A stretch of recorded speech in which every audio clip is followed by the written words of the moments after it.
So I did a stream last night that's now over 1,000 views. How? Is this, and I'm going to ask this before I start this video, do live reactions always get more people to click than an actual semi-prepared video?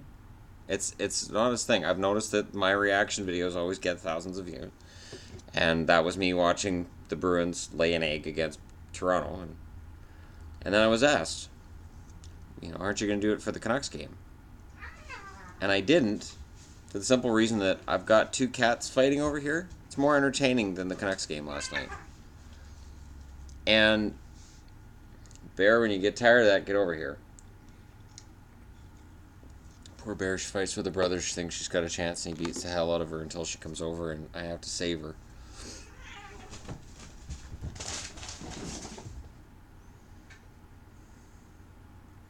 Yeah, she's almost had enough already. Anyways, but that raised a thought in my head last night. And it was when I saw the line combinations, and believe me, I agree with Canuck fans on this. Those were the worst line combinations I've ever seen. I look at those line combinations, I'm like, I wouldn't do that in the NHL 17 game. Let's rewind a bit. The second half of last season was a gong show for the Canucks.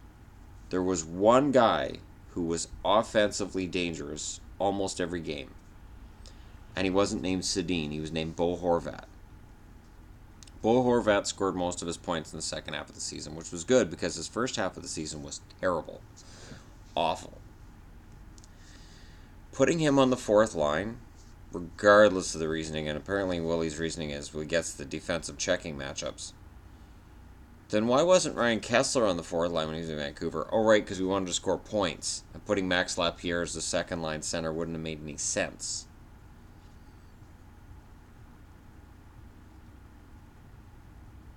This is where the whole Brandon Sutter thing makes me just want to scream. Because I know Brandon Sutter had a couple of decent shifts at the start of the game, but he's not a second line center.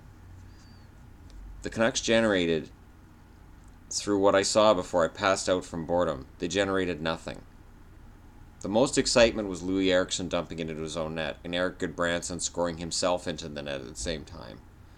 And I thought the fact that Eriksson scored into his own net and Goodbranson wasn't fast enough to stop the puck from going in, and that two Canucks converged to score a goal for Calgary, I thought that kind of perfectly epitomized to me how this season could go. Because those were the two key pieces that were brought in. Puck shot into the net and Goodbranson's not fast enough to stop it. And what the fuck Eriksson was thinking, this is what I don't understand. It's like, oh, well, he was dragging the puck to get them more time on the delayed penalty. Why? Oh, because they had the extra player on the ice. Are you more likely to score 6-on-5 or 5-on-4? The answer to that is, if you're the Canucks, it's a trick question. You're not going to score on either. So you hand the puck to the other team. I don't know when that changed. That used to be a thing. It wasn't that long ago either, where, let's say I've got the puck, and I see the referee's arm raised, and I'm like, oh, you're getting a penalty? Here, puck. Get that power play now. Now it's like a team looks and goes, oh, his arm's up. Oh, quick, goalie's got to go to the bench, and we've got to try to get that goal now. Why? I get it. As soon as they touch the puck, the whistle blows. But when you've got a situation where technically a player can score on his own net, you don't want that situation. And then they played back Dennis fucking Wideman doing the same thing. And I thought Calgary's smartest move last night was not having Wideman on the ice. Now, I would credit the fact that they sat Wideman out as the reason that they only allowed one goal against Vancouver, but I'd be giving too much credit to the Vancouver offense if I did that. And it's funny that if Wideman had sat out any game last year, the first thing that would have been said is Wideman on the move? Are they trading Wideman? Dennis Wideman's on the trip. No. It's become obvious that Wideman on a good defense isn't on it. He's upstairs watching the game. He's not on the ice. And last night's game set the bar, and it set it really low. And when you put a Bo Horvat on a fourth line, and you put a Brendan Gaunce on a second line, I love Gaunce. I love that kid. I think he's a really good fourth line player, and Horvat should be on the second. And what you're doing as a coach when you spread around your players like that, you're planning on rolling 4 lines, and you're also signaling this is going to be a long year for any fan who wants to watch an entertaining game. The Canucks suffocated the life out of hockey last night. And they did it a couple years ago when they made the playoffs. They regularly suffocated the life out of hockey games. And last year when they couldn't score anymore, they were still suffocating the life out of games just to try to stay in them. Willie Desjardins doesn't want to lose his job. It is really easy for us fans to say, well, tank. Desjardins can't, or he's out of a job. He's out of a job by the end of November if the team tanks. So for him to save his own job, the team has to perform as well as possible. And the only way that the Canucks have a chance with this horrible lineup, and it is horrible in that the Sedins are not what they were, and there's nothing else that jumps out. I was on the Canucks message board yesterday. I haven't actually logged in and posted on that message board in a long time, but in terms of and the funny thing is, if I ever log in and post, for any of you guys who are on the Canucks message board, you're going to go, oh, that's Shannon. You're going to know immediately. Just by the username and just by the post, you're going to go, oh, that's Shannon. Why didn't I know? Why didn't I put those two together? But, and now people go over and scramble looking username. It's got to be something to do with the Canucks and the Bruins. And the Stars, maybe. Maybe it's all three. But the Canucks message board has people saying things like, well, we have a good chance, and our rookies aren't as flashy as other teams. Our prospects aren't as flashy, but I like our prospects. Flashy is a way of saying not as talented. I'm sorry, but I watched the Leafs game. I watched those assholes. I watched Marner. I watched Matthews again, and he wasn't as obvious last night as he was the game before, because you can't score 4 goals every night. And I watched Nylander and Hyman and all these guys. And then I watched the Canucks, and there's who? Virtanen and Horvat? The talent is not the same. It's not even close. And I say that as a fan of this team, who's got every jersey this team's ever worn. It's the same as when these guys started that game last night. I said, they're done. They're screwed. As soon as it was 2-0, I'm like, what the hell's going on? And then I realized Hudobin was in net. I was like, oh, it's Hudobin. Oh, we're screwed.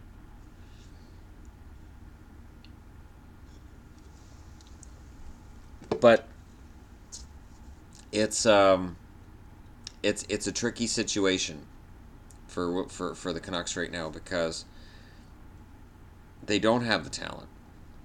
So they have to suffocate the life out of games. So when I do previews and I'm like, I'm going to watch this game, or I'm big on this game, this is the big marquee matchup, it's not going to be a Canucks game, because I just can't. I remember a couple years ago I watched games and I couldn't watch Canuck games. They were the only ones I couldn't watch. Canuck games and Minnesota Wild games were the only ones I could not watch, because both teams suffocated the life out of hockey. And if they were against each other, it was an abomination. The police should have arrested both coaches at the end of the game on behalf of the fans forced to watch it. So I have a funny feeling that's the year that we have ahead of us. And there really isn't an option. Because Desjardins, and I'm going to say this before people write it in the comments, no, Desjardins can't open the game up. He can't. The only strength he has is Ryan Miller right now. Ryan Miller is a beacon denying us the number 1 draft pick. And he is. It's how long he can play this well that's going to decide whether or not the Canucks are a bottom feeder or they're middle of the road. But they are not a top 10 team. It's not going to happen. And they don't have the talent. And Virtanen should be in the minors. And in last night's game, to me, he didn't look right after the hit. He was woozy when he got up. He's taken to the quiet room, and 5 minutes later, he's on the ice. And I really thought the NHL was going to stop that this year after Weidman's bullshit about, oh, I ran over a linesman because I was kind of groggy. No, you ran over a linesman because you're stupid. It's not a dirty player thing. It's a stupidity thing. It's no different than when I get mad at a video game. If I throw the controller at the TV, it doesn't mean I'm necessarily a person who's going to break every television I have, but I have a moment of stupidity, and it costs me money because I have to fix probably the controller and I need a new TV. Weidman's case, he has to pay through a suspension and the humiliation that he ran over a linesman. And that's I hate to make that comparison, but it's there. So I really don't know that there's a if you're a Canuck fan, you have two things that are going to happen here. One, you could see a team that inches its way into the playoffs by scoring a goal and a half a game and allowing one. Lots of loser points, lots of shootouts, lots of nights where I look like this here. Believe me, if I had streamed last night's game, if I had managed to stay awake, most of the night would have just been me sitting here with my hand covering my face and trying to stay awake, and it would not have been entertaining to watch. I will stream myself watching Bruins games because I friggin' react to everything with a Bruins game. Canuck games, I just don't get into them as much. And it's not a cheering for thing because when Vancouver's against Boston, I usually cheer for Vancouver. There have been years where Canuck fans are just so obnoxious and arrogant and horrible, and they rub my nose in anything the Bruins do wrong, that I'm like, you know what? I want the Bruins to come in here and fucking kill Vancouver. And then when it happens, I kind of straighten up a little bit. And, I'm wearing all my Bruins gear all the time. And, for a couple weeks after I've got some pretty decent comments I can throw at people. Well, Boston sucks, but they're still a hell of a lot better than that crap you guys throw on the ice. And what are they going to say? We only beat us 4-0. Come on. So anyways, I just figured I'd make a video today on my general malaise I felt last night watching the game, that this is what we're going to get. This is Canuck hockey this year. There won't be end-to-end. Lucas Biza's going to look better than he looked last year because he's going to be told, look, just stop the hockey game from being hockey. And Spiza goes, gotcha, coach. I can stop hockey. And he'll stop it. And there's going to be a lot of pushing and shoving. And there's going to be a lot of guys being played on the wrong lines because you're trying to roll 4 when you don't have the depth to roll 4. And there's going to be a lot of scoreless games into the third. And I'm going to have people saying, oh, it's tight check in hockey. It's nail biter. No, a nail biter is 3-3 in the third, and it's end-to-end, and it's fun. And I got spoiled in the playoffs watching the Penguins. I got spoiled watching those horrible Sharks that I hate so much, but at least the hockey's exciting. I got spoiled watching fun hockey in the World Cup. And even if the games don't mean anything, and who gives a shit who won the damn thing? Oh, Canada. But we win everything, so it doesn't matter. It's going to be horrible hockey for the Vancouver Canucks over the next 6 months. And those teams don't win Stanley Cups. So the whole, well, if they make the playoffs, yeah, then Aquilini makes 3 or 4 extra gates.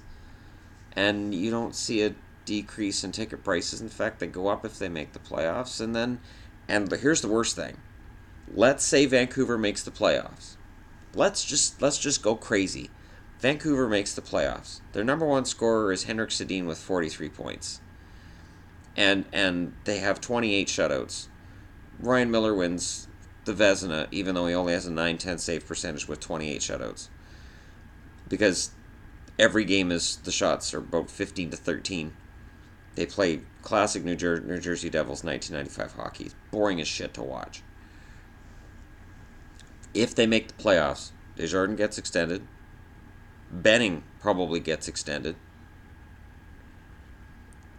The Canucks don't have to improve anything in the offseason. Trevor Linden can say, well, we're close. We made the playoffs. We're almost a contender. We're getting there. You don't get a top prospect in the draft. And you probably sell prospects at the deadline to try to eke your way into the playoffs, and with the selling the fans on the idea that you are a contender. So you lose more future assets for the present, even though the present's not very good. And where are you 12 months from now? That's where the Calgary Flames were towards the end of Iginla's time. That's where the Maple Leafs were for about 10 years. Not quite good enough to make the playoffs. Not bad enough to get a top draft pick. And you just sit around and muck around in the mire. And maybe you make that playoff spot. Maybe you get that wild card. And then you get spanked in the first round. And you're out. And then fans go, well, the end result was still the same. And then draft day, you go, oh, well, Toronto gets another top draft pick, and Buffalo gets another top draft pick. And I've heard the arguments against tanking, and I agree. You don't intentionally tank. But what is the goal here? So that's where I'm at today. I think it's going to be, and oh God, when Vancouver plays New Jersey and neither team can score. If you've watched Monty Python, the only way to get this is Monty Python. It is the philosophers playing soccer. That's how hockey's going to be, except neither team figures it out. That's New Jersey versus Vancouver. Thanks for watching, and I will be back again soon to preview tonight's hockey and who I feel is going to win. And thank you very much. And don't forget to hit like and subscribe. So